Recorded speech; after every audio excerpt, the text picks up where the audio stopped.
It's sweet, it's seductive. Is it deadly? Tonight, the dangers of sugar. I think that sugar is a main contributing factor. Serious new warnings from serious people. The more I learn about it, the more it scares me. Also tonight, what the sugar industry has tried to hide. Strategies that I thought the tobacco companies made up back in the 50s, actually some of those the sugar people had done even before that.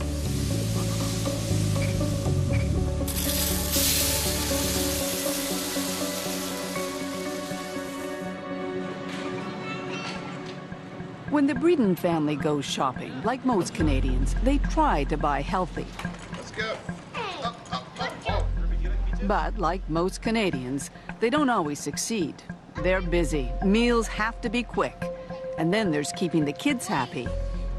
Is that the Lucky Charms or the mini wheats chocolate? No, I want a Lucky ones. Okay, Lucky Charms? Okay. You want one that looks like half a moon? Or you want A one lot that of what they eat is processed. They assume it's nutritious, but they've never paid much attention to what's in the food they buy, have no idea how much sugar is hidden in it. All right, guys, so I want you to just kind of start by telling me a little bit about some of the groceries that you got today and where... Registered dietitian Jacqueline Pritchard is about to help them figure it out. Have you guys ever taken a look at any of the nutrition labels or really paid The attention label to on this kind of what the Nesquik boxes cereal say? says there are 10 grams of sugar in 3/4 of a cup. But whoever eats just 3/4 of a cup? Just check the ingredients now. And how many of those would go into your bowl to make up your bowl of cereal? For me, I'd say probably like eight or 9. Okay. 11. That's a lot of cereal. And as Jonathan Breeden is about to find out, an awful lot of added sugar. So in your serving of cereal, of about 8 of these servings, Yeah. you're looking at about 20 teaspoons of sugar added Yeah, of non-nutritional value. That's a lot. Yeah. So let's start at the beginning. What do we mean when we say sugar? Well, whether it's the white stuff that you bake with or the brown stuff that you sprinkle on your oatmeal, whether it's honey, molasses, syrup, maybe the high fructose corn syrup you've heard of, there's a lot of that in things like pop. Chemically, it's all pretty much the same thing, and we do consume a lot. On average, in this country, 26 teaspoons of sugar per person per day. That's 40 kilos a year, the equivalent of 20 bags. It's what sweetens the products and spikes the profits of some of the most powerful and familiar companies in the world. The food industry is one of the biggest manufacturers in North America, nearly $1 trillion in sales every year. And it couldn't do it without sugar. Sugar is one of the essential basic ingredients used in 99% of the processed foods out there. Former industry executive Bruce Bradley has worked for some of North America's biggest food companies. It's something that can drive a lot of taste in the products and a lot of appeal for consumers. So it's one of the basic building blocks. And make no mistake, the amount of sugar in our food is no accident. The food industry goes to great lengths to figure out what makes us crave a product, the exact combination of ingredients it calls the bliss point. You know, everybody asks, what is the bliss point? Dr. Howard Moskowitz. He's a longtime food industry consultant known as Dr. Bliss. The best way I can do it is to give you an example. Do you drink coffee with sugar or with milk? With milk? So if you add more and more milk, you like it more and more, up to a certain point where you like it the most. And then add a little bit more milk and you say, oh, it's too milky, and my gosh. And add a lot more milk and it's horrid. So it's Goldilocks. It's the middle, it's the best one. It's the level where you like that product the most. A Harvard-trained mathematician, Moskowitz uses models to test people's reactions to different versions of a product. Once he's found the bliss point, the product hits the shelves. From soda pop to spaghetti sauce, his magic makes money. Everybody wants to sell just a bit more. How do you get that immediate increase in acceptance? Those in the know realize you can add a little sugar. A little. The first thing to know is that 4 grams of sugar is 1 teaspoon. So with that in mind, let's look at some products. It's no surprise Coca-Cola has a lot of sugar. 40 grams a can, that's 10 teaspoons. But much of the sugar we eat is hidden in foods we don't necessarily think of as sweet. This oatmeal, 3 3/4 teaspoons of sugar a bowl. This vanilla-flavored yogurt, nearly 5 teaspoons in just half a cup.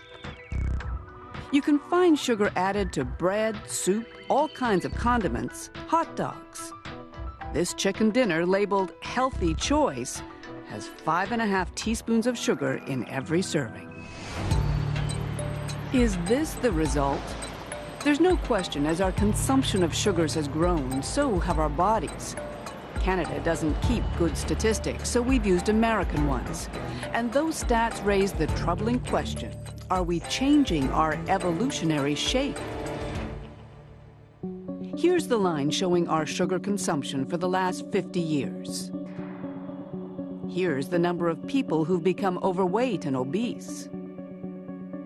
Now, look at this line. It's for cases of type 2 diabetes. And this one, diseases of the heart.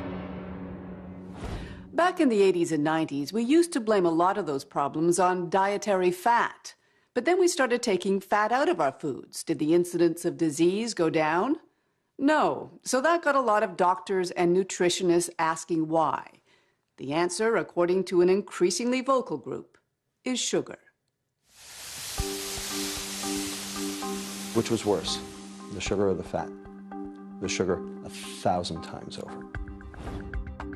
Robert Lustig, doctor, author, medical professor, and one of the leaders of the anti-sugar campaign. The fact is, our food supply has been altered and adulterated under our very noses and in plain sight over the past 30 years. In addition to treating obese kids, Lustig is a YouTube sensation. His lecture on sugar has been seen by nearly 4 million people around the world, and he doesn't pull his punches. The fat's going down, the sugar is going up, and we're all getting sick. You use words. You use poison. You use toxic. Certainly I use those words, and I mean them. This is not hyperbole. This is the real deal. Everyone thinks that the bad effects of sugar are because sugar has empty calories. What I'm saying is, no, actually, there are lots of things that do have empty calories that are not necessarily poisons. Poisonous, he says, because of what too much sugar does in our body. So let's take a look at that. Sugar is made up of 2 molecules, one called glucose, here in blue, the other fructose, in red. When they separate in our gut, the glucose circulates throughout our body, feeding our muscles and our brain. But the fructose goes right to our liver, and it's in the liver where all kinds of problems begin. When you metabolize fructose in excess, your liver has no choice but to turn that energy into liver fat. And that liver fat then causes all of the downstream metabolic diseases. We'll tell you more about those diseases in a moment. But first, let's talk about your brain. Too much fructose, says Lustig, shuts down the part of your brain that tells you when you're full. It doesn't get registered by the brain as you're having eaten. So if you take a kid and prep him with a soft drink and then let him loose at the fast food restaurant, does he eat less or does he eat more? Turns out he eats more. I think there's a long way to go before the literature is sorted out. Phyllis Tanaka speaks for the biggest food companies in Canada. She doesn't buy Dr. Lustig's theories and doesn't think consumers should either. I think it's more important that we step back and look at how do we look for ways to educate and help consumers fit sugar into a healthy dietary pattern. But the industry sure doesn't make it easy. Look at this breakfast bar. There's sugar near the top of the ingredient list, but there's 4 more sweeteners. Would you know that chemically they're all the same? Then there's this tomato soup. Who knew it would have added sugars too? How is a consumer supposed to know that healthy old tomato soup has 3.5 teaspoons of sugar in a cup? Well, how did you figure it out? By the nutrition facts table. I figured that out because I've spent a lot of time recently learning about what a gram of sugar is and how to read these labels. Do you think most people know how to do that? In the last couple of years, we engaged with Health Canada on a campaign called the Nutrition Facts Education Campaign, in large part as a commitment to help Canadians understand how to go into the grocery store and make informed choices. But surely there is a way to warn people who might be interested in this that a cup of this soup brings you 3.5 teaspoons of sugar. To what end, though? Well, if they have decided that as part of their healthy diet they want to eat less sugar. Well, let me see. Then they would use this same label. The only information on the label is 14 grams of sugar in half a cup. Do you know what that means? You shouldn't have to be a dietitian to figure out how much added sugar you're eating, but it helps. Jacqueline Pritchard has added up all the sugar Jonathan eats in a week. It's pretty scary. This is your week's worth of sugar intake then. So this is equal to 245 teaspoons of sugar. That's a lot of sugar. When we come back, what all that excess sugar might be leading to.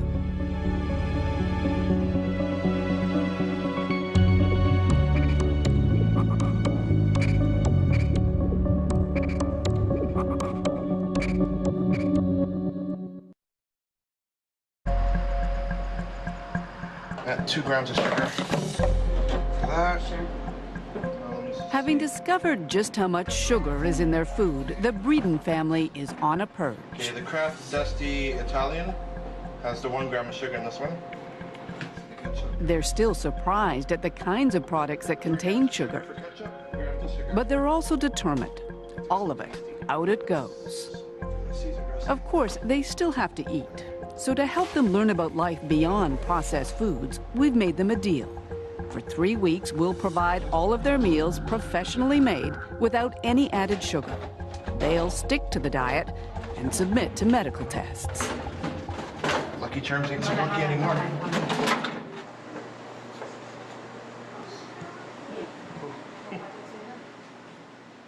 They're only in their mid-20s, but according to medical standards, both Jonathan and Anna are technically obese. 5-year-old Ruby is hovering on the edge. We started our experiment by having their blood tested and analyzed by obesity specialist Dr. Dan Flanders. The family, he says, is heading for trouble. Looking at these results, I would say that I'm very concerned. Quite frankly, if they don't make meaningful change to their lifestyle relatively soon, there's a higher chance that they're heading for a life of lousy quality of life and early death. Like most of us getting fatter and sicker, the Breedens might be forgiven their nutritional ignorance. But the food industry has known and discussed links between processed food and disease for decades.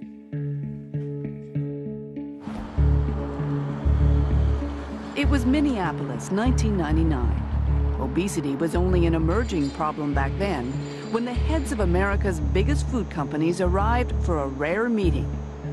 Among them, the heads of Kraft, Nabisco, Nestle, Coca-Cola, and General Mills. These are executives who normally are fighting each other for space on the grocery store. They don't get together very often, but in '99, they got together to talk about obesity. Reporter and author Michael Moss. He described the Minneapolis meeting in his best-selling book. And they had been pulled together by a cabal of insiders within the industry who had increasingly become concerned about both the industry's responsibility for and culpability for being blamed for obesity. They gathered at the Pillsbury Company headquarters, 31st floor. The message they got was uncompromising. And it was delivered by two of their own, Michael Mudd, a top executive at Kraft, and Jim Hill, a leading nutrition researcher. In a slide presentation obtained by the Fifth Estate, the two men gave it to the bosses straight. A national epidemic. There were too many warnings, Mudd told them, before drawing a parallel designed to make them uncomfortable. Tobacco companies had recently settled a massive lawsuit in face of evidence their product caused disease. Did the food industry, he asked, want to be next? If anyone in the food industry ever doubted there was a slippery slope out there, I imagine they're beginning to experience a distinct sliding sensation right about now. Graphics drove home the point. Maps showing obesity rates rising and spreading across the country like a rash. What are the health implications of all this? Studies show that obese individuals are at a higher risk of developing chronic diseases such as diabetes, heart disease, hypertension, and cancer. Topping the list of contributing factors, the ubiquity of inexpensive, good-tasting, supersized, energy-dense foods. In other words, the very foods the CEOs were in charge of selling. The two men were hoping for money to study the link between food and obesity. Instead, they got a tongue lashing, starting with Stephen Sanger, the head of General Mills. He was rather furious at Mudd for bringing this to them and blaming them for this. And his defense was, look, we already offer consumers a choice. If they want low-fat this or low-sugar that, we have those products in the grocery store. We feel we're already being responsible both to consumers from a health perspective, but also to Wall Street. In other words, they didn't want to know. Now, it's one thing to silence troublesome voices in their own companies. Michael Mudd eventually left the food industry out of frustration. But the people who profit from sugar have proven themselves very adept at crushing dissenting voices everywhere, including in the halls of science.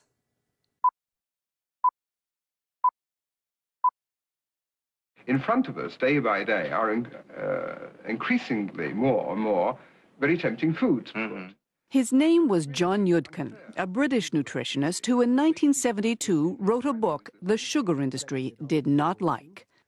Pure, white, and deadly was the culmination of decades of research, according to his son Michael, that led Yudkin to what were then controversial conclusions. He started to wonder late in the 1950s whether sugar might be a culprit in the increase in heart disease. More significant than fat, which was the prevailing opinion at the time. More significant than fat, certainly more significant than fat, but that sugar was also involved in a number of other undesirable conditions, particularly diabetes and obesity.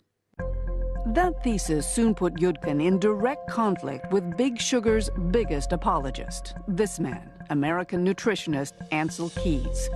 Keys would later be exposed as having been funded by the industry, but not before he helped destroy John Yudkin's reputation. And as early as the 1950s, he had started producing publications suggesting that dietary fat was a problem. Award-winning science writer and author, Gary Taubes. Keys successfully managed to detain Yudkin with this smell of quackery, and from then on in, anyone else for the next 20, 30 years who did research on sugar was accused of being just like Yudkin. There was a systematic campaign to discredit or ignore his work. Because of the actions of the sugar industry in the 70s, virtually no research was funded. You know, this idea that if you study sugar, you're just like Yudkin and he was a quack. But that's remarkable. I mean, what you're saying, scientific investigation into the link between sugar and disease ground to a halt? It ground to a halt. When we return, the science is back. What happens when you take healthy students and feed them too much sugar?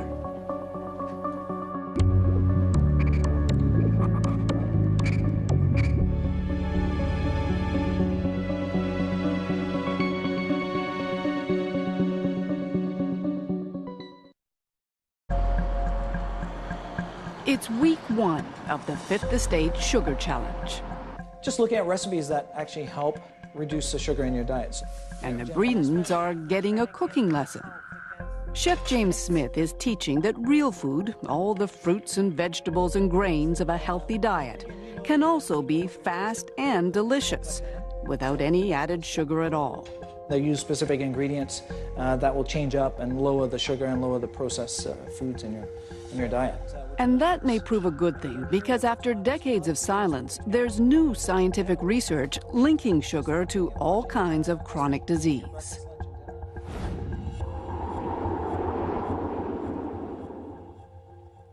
Jonathan's blood work suggests he may be on the verge of getting one. Dr. Dan Flanders.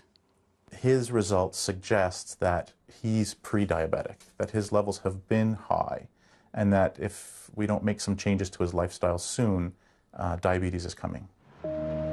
Today in North America, it's estimated more than 100 million people are diabetic or pre-diabetic. Dr. Robert Lustig is quite sure he knows why. So I can actually categorically say to you that sugar is the proximate cause of diabetes worldwide. And we have hard and fast data to show that. His data come from his own study, done over a decade, comparing diabetes rates in 175 countries with people's diets. And we ask the question, when you adjust for all of the factors that we know are relevant, what about the food supply predicts diabetes rates worldwide? Answer, sugar, and only sugar. These studies are generally considered a very weak level of evidence. A lot of other things have happened at the same time. Toronto researcher Dr. John Sievenpiper. He argues Lustig's methodology is seriously flawed. Methodologists would tell you there's a lot of potential bias. And I could give you one example. Over the same time as sugar has gone up, so has bottled water. But there's no real biological plausibility in the link between bottled water and overweight and obesity. So it's not, I don't think, a sound finding. But we have to be careful in putting too much of the biological plausibility and wanting to believe patterns that we see. His point is it's hard to know what causes disease, and ethically you can't induce it to find out. But you can test for markers, warning signs that disease may be coming. And that's what they're doing here at the University of California at Davis.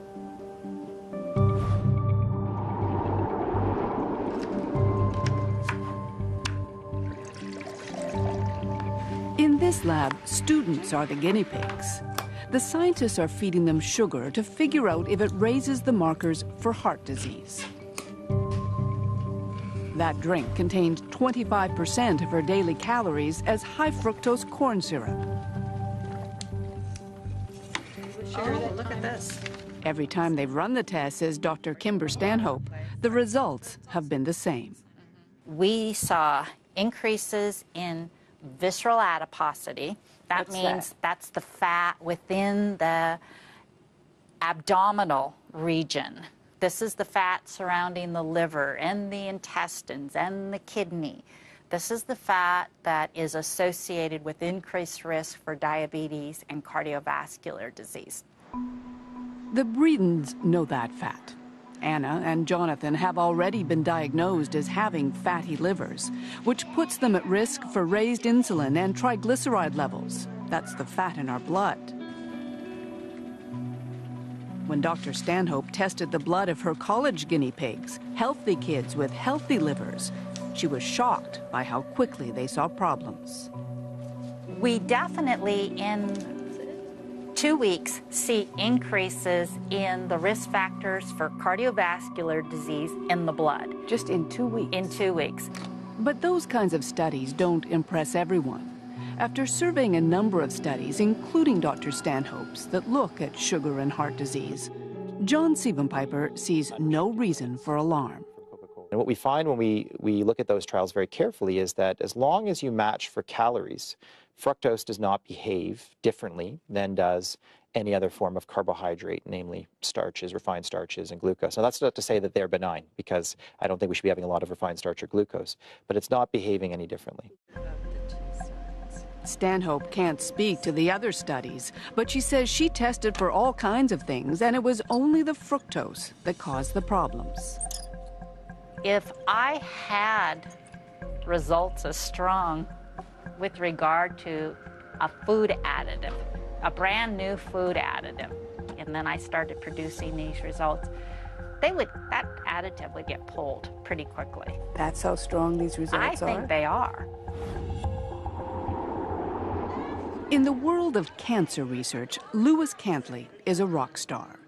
5 years ago, the Cornell University professor was chosen to head a scientific dream team, a group of America's top cancer specialists brought together to supercharge the search for a cure. His findings may not be embraced by everyone, but in the cancer world, when Cantley talks, people listen. Let me ask then, do you believe that sugar consumption causes cancer? I think, yes, I think that eating too much sugar can definitely increase the probability of cancer and also make the outcome of people who already have cancer worse. So how? Well, let's review what sugar's made of. 1 molecule glucose and 1 fructose. We know that when there's too much fructose in the liver, it sets off a chain reaction. The pancreas produces more insulin. What Cantley now believes is that excess insulin changes cancer tumors, telling them to gobble up the glucose. What we're now learning is that some of the cancers, particularly those cancers that correlate with obesity and diabetes, often have insulin receptor on the cancer cell. The tumor, by expressing the insulin receptor, tricks the glucose into going into the tumor rather than the muscle and fat. And as a consequence, the tumor can use that glucose as a fuel to grow. So if sugar can fuel existing tumors and make them grow, can it also cause tumors to form in the first place? The science on that isn't as clear yet, but Cantley's taking no chances. It scares me, yes. I think if definitely, for example, I don't, I'll eat fruit. Fruit has sugar in it, obviously. But if I can avoid any sugar at all in any drinks that I drink or foods, I try to avoid processed foods because it's hard to find one that doesn't have sugar in it. I certainly avoid sugar when I can.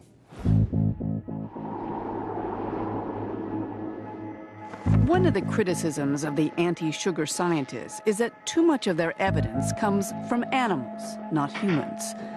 That said, here at Brown University in Rhode Island, they're doing studies they think should make a lot of humans nervous. This rat is perfectly healthy. Put him in a vat of water and he finds his way to safety every time. 5.2. Now, look at this guy. What he's been eating is the equivalent of a North American diet, complete with all the fats and sugars we regularly consume. He doesn't know where to go. His brain has been damaged. These rats were totally normal, and then they turned into demented animals. They don't remember their learning after even a day. And as the challenge gets harder and harder, they fail more and more, just like a human with Alzheimer's disease. 36.2. In this lab, the belief now is that Alzheimer's is really diabetes of the brain, linked to insulin levels, which can be affected by too much sugar. Professor Suzanne Delamonte. Insulin resistance, we now know, can occur in any organ. It can occur in the muscles, that's what diabetes is. It can occur in the liver, that causes fatty liver disease.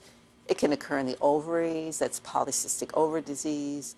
And it can occur in the brain, and we think that's Alzheimer's. The American Heart Association now recommends that people cut back on added sugar dramatically. Women should have no more than 6 teaspoons a day, men 9. Don't forget the total sugar intake in this country per person is 26 teaspoons a day. And yet, the Canadian food industry remains unimpressed. We've talked to people who are quite convinced that there is a relationship, a correlation between sugar and diabetes and heart disease, cancer, dementia. What happens if those people are right? At this point in time, I'm comfortable saying that the science just isn't there to support a role in chronic disease. When we come back, government goes on the attack. If your kids drink 1 bottle of soda a day, they're eating the equivalent of 50 pounds of sugar a year. The equivalent of 50 pounds of sugar from just 1 soda a day. And big sugar strikes back. Everywhere you turn, somebody is telling us what we can't eat.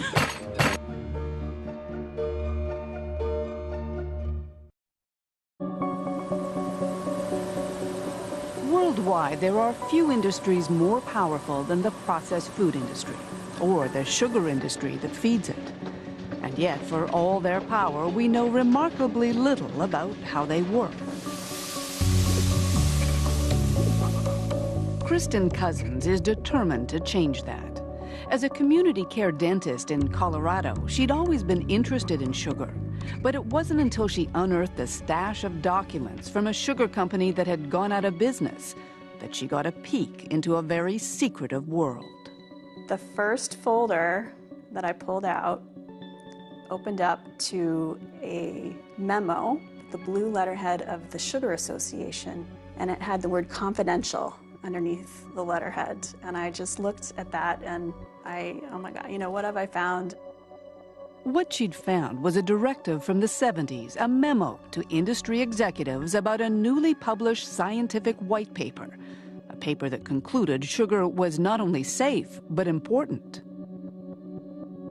It was clear after reading further that the Sugar Association had funded this white paper called Sugar in the Diet of Man, and they were trying to make it appear that it was an independent study. Among the more than 1,500 pages she uncovered, there were some Canadian ones too. An account of a sugar industry meeting in the 70s in Montreal that included frank talk about heart disease. The greatest threat to sugar consumption is in the field of nutrition, it says, more particularly in view of comments that have been recently made on the influence of sugar in atherosclerosis. So they were worried. They were worried as far back as 1971. What does that say to you? They've known for a long time. So I took this paper and crossed out where it said tobacco and put in sugar and looked to see if I could find similar tactics that the sugar industry was using. Today, Cousins is pursuing her research at the University of California in San Francisco. And she's doing it under the tutelage of someone to whom it all sounds familiar. The amazing thing I learned from her was that strategies that I thought the tobacco companies made up back in the 50s, actually some of those the sugar people had done even before that. Well, you know, now we have 83 million pages of industry documents that's on the internet. We don't bother. Stan Glantz is famous in litigation circles as a man who first publicized secret tobacco industry documents that prove cigarette companies knew their product was dangerous. In the new sugar documents, he sees lots of parallels.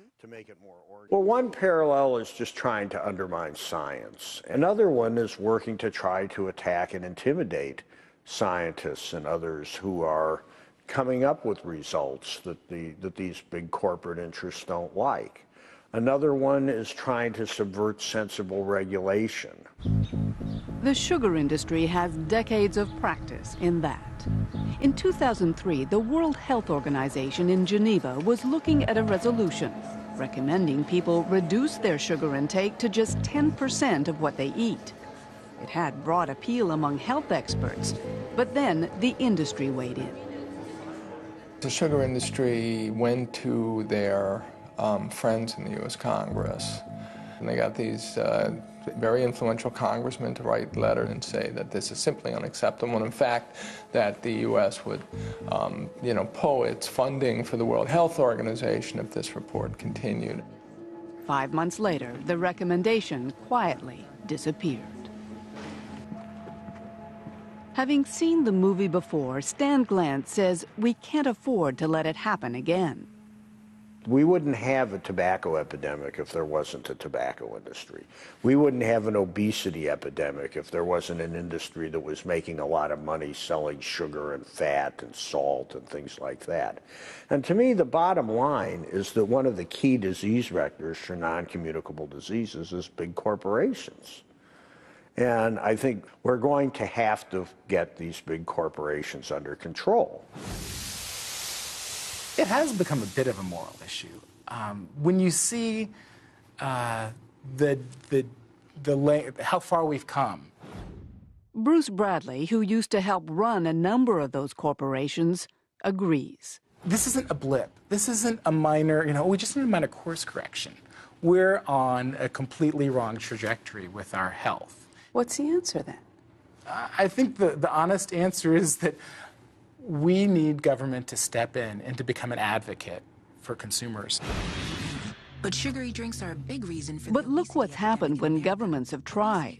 Earlier this year, New York City passed a law banning supersized sugary drinks. If your kids drink 1 bottle of soda a day, they're eating the equivalent of 50 pounds of sugar a year. The equivalent of 50 pounds of sugar from just 1 soda a day.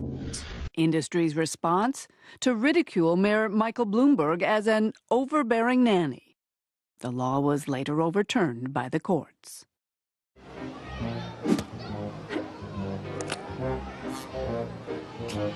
Everywhere you turn, somebody is telling us what we can't eat. But advocates keep on trying. 2 weeks ago in Washington, congressmen calling on the government to help consumers by demanding better labels. At the very least, recommending a daily limit for how much sugar is safe. In Canada and the U.S., those limits exist for other ingredients like fat and sodium. Manufacturers must say what percentage of the recommended daily limit their product contains. But next to sugar, nothing.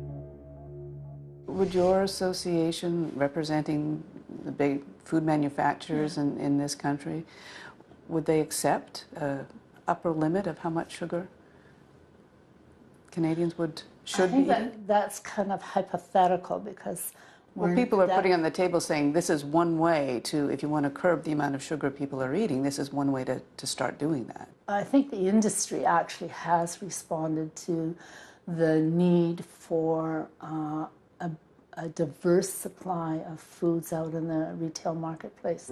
Across our portfolio of more than 650 beverages, we now offer over 180 low and no-calorie choices. And most of our... Today, even Coca-Cola, the world's largest sugar user, knows it can't ignore the health debate anymore.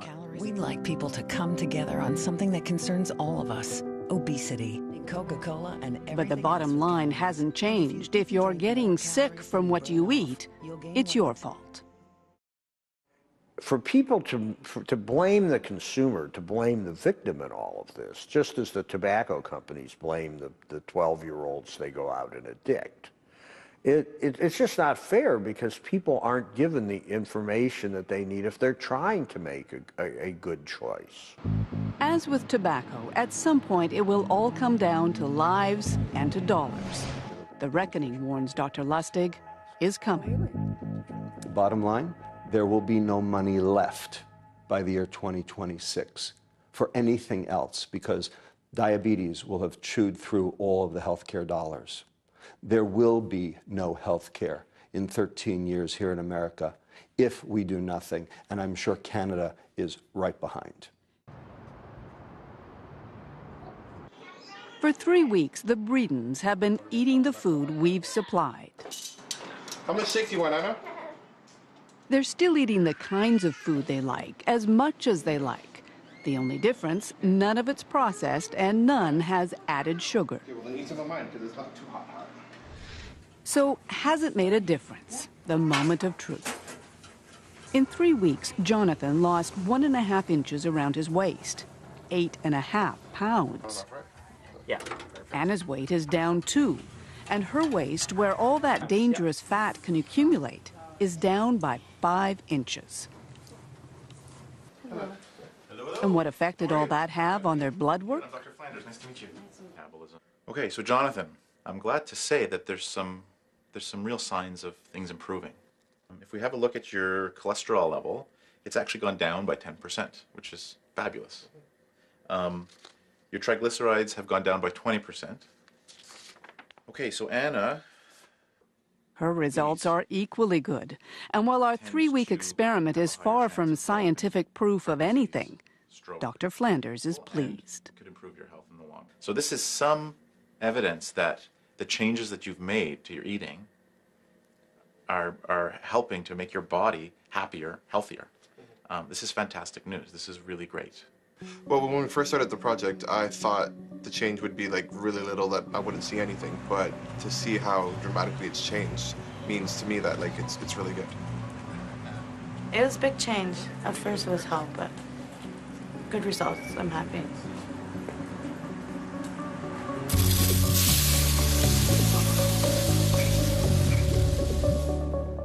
So we're guessing you've got a lot of questions about now.